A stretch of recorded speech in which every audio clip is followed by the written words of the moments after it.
Hi, Kinderdoodles. How are you doing? I hope everything is going well. It is the start of a new week, and this week is all about some review and just making sure you really understand everything that we've been working on. But first of all, I have something special to announce. Happy birthday, Zach and Seidel. They both have a birthday on May 5th. So happy birthday, Zach and Seidel. I hope you have a wonderful day and get to celebrate and do something really special. There have been a lot of birthdays lately, haven't there? So this week, we're going to be working on reviewing some short vowel sounds. Remember those consonant, vowel, consonant words? So the letter A and the letter E. Also remembering that how we write a sentence. We're really going to work on that some more this week too and remember how to do that. First of all, let's just go back over. Let's look up here at our vowels. So let's remember A. Remember A says take a bite out of the apple. Ah, ah, ah, ah, ah, ah, ah, ah. But it could also say what? Remember superhero A? A, right? E, the short E sound is like an old lady and she can't hear what you're saying and she says, eh? And then we've got short and lazy I. Short and lazy I, you put your fingers on either side of your mouth and you bend over, eh, like you're stuck in something, eh, like that. And then we've got O, when they go to the doctor and they put that stick in your mouth, you say, ah, remember that? And U is confused. She says, like that. So let's remember those short vowel sounds. Now the long vowel sounds are just when the letter says its name. So it's A is short and A is long. Eh is short and E is long. It is short and I is long. Ah is short and O is long, and is short and U is long, like the word cube. Okay, good job. Let's go back over to sentences. Here on my board, I've written a sentence, but can you spot the problem with this sentence? I bet you can. First of all, can I easily read that? No, not really, because all the words are squished together. So I need spaces between my words. Oops, let me get rid of that. Haha. And can you spot another problem with that sentence? Right here, when we start a sentence, it's a new thought. So we start it with a capital letter. And that helps us remember that it's a new thought. So all right, Mike, let's rewrite it down here. I've got a capital I, and the next word is like. I'm gonna leave a finger space so I can fix this sentence. I like, then here's another word, doesn't have any finger spaces, but it says to. I'm gonna leave a space.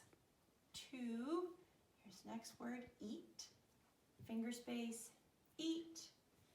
And the last word is apples, finger space,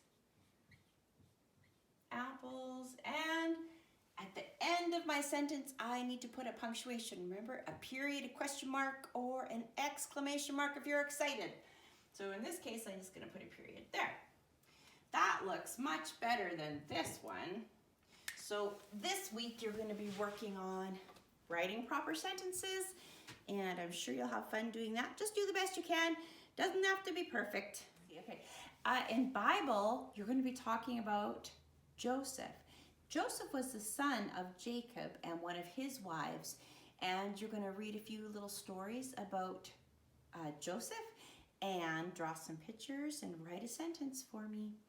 And let's talk about what we're going to be doing in math. All right, in math, we're continuing on with subtraction. Remember, subtraction is taking away, and I'm going to show you this paper. You're going to be doing a paper that looks like this. We're going to be doing subtraction stories, and I just wanted to go over that with you so you knew what to do.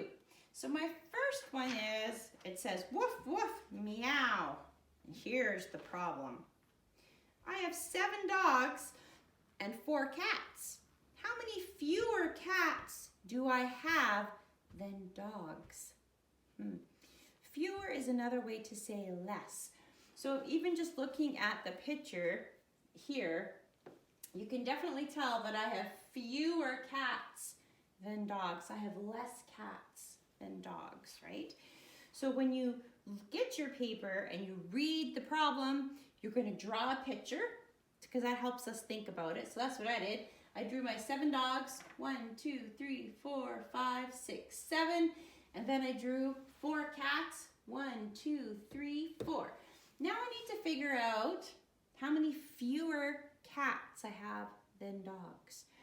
So one way that we could do this is just match them up like that.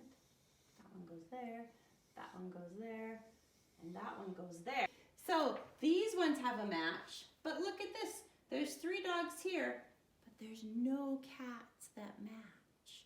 So I have how many less cats over here? 1, 2, 3. 3 fewer cats than dogs, or I've got 3 more dogs than cats. But we're doing subtraction, so we're going to write it as a subtraction sentence. I know it's a little bit tricky, but I'm sure your mom and dad will help you figure it out. So it's down here, I'm going to start with how many I have altogether. So I have 7 dogs, and I'm taking 4 away.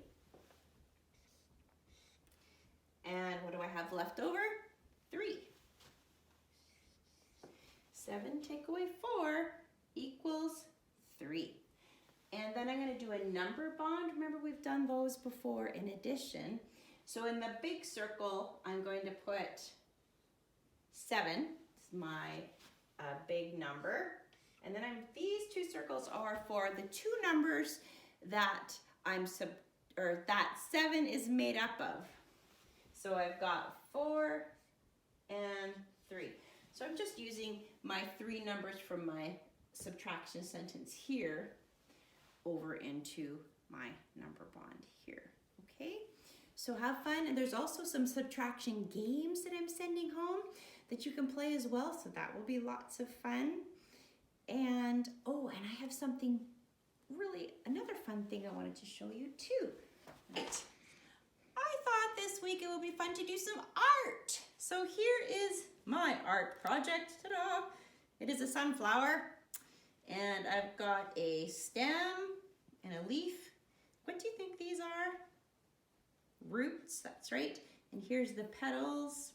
And then these little brown squares are the seeds. So what I did to make my sunflower is I ripped up pieces of paper and then I glued them on, and then I ripped up smaller pieces of brown to make the seeds, and then I glued on string for the roots, just because I wanted my picture to have some texture. So what I'd like you to do is look up Vincent van Gogh. He's a famous artist, and he did some paintings of sunflowers. So look those up and look at how he painted his sunflowers, and then I want you to create your own sunflower. However you want, use whatever materials you find. Maybe at home you have some fabric or some paper like I did, or some other kind of things that you find. Use those and create your own beautiful sunflower. Don't forget to add the parts of the plant, the roots, the stem, the leaves, the petals. And I'd love to see a picture of yours when you're done, so that will be really fun to look at that. Okay. Oh, and that reminds me, of course, that leads us right into science. We're still learning about plants. Today, or this week in science, you're going to have 2 videos to watch that are quite interesting. One is called A Seed is a Suitcase. Oh, no, sorry. A fruit is a suitcase for a seed, which is a funny title. And when you watch that video, you'll learn about why they say that. And the next one is about plants that we eat. So you're going to be learning about the different parts of a plant. Did you know that we eat the roots, the stem, the leaves, and the flowers of plants? You're going to learn more about that this week too, so that will be lots of fun as well. Okay, one more thing I wanted to say before I said goodbye is this week I am really wanting to meet with each one of you and just do a little talk, and I'm gonna see how it's going with your schoolwork and all of the different things you've learned. So I'm gonna set up a special meeting for just me and you this week, and I'll send your parents a note about a time and a day that works, and then we can get together and meet and talk. So I'm really looking forward to that, to connect with you. And remember that I miss you, and I can't wait for you to come back here into the classroom so we can get back together and get on with learning and having fun. Have a great week, and I'll talk to you soon. Bye-bye.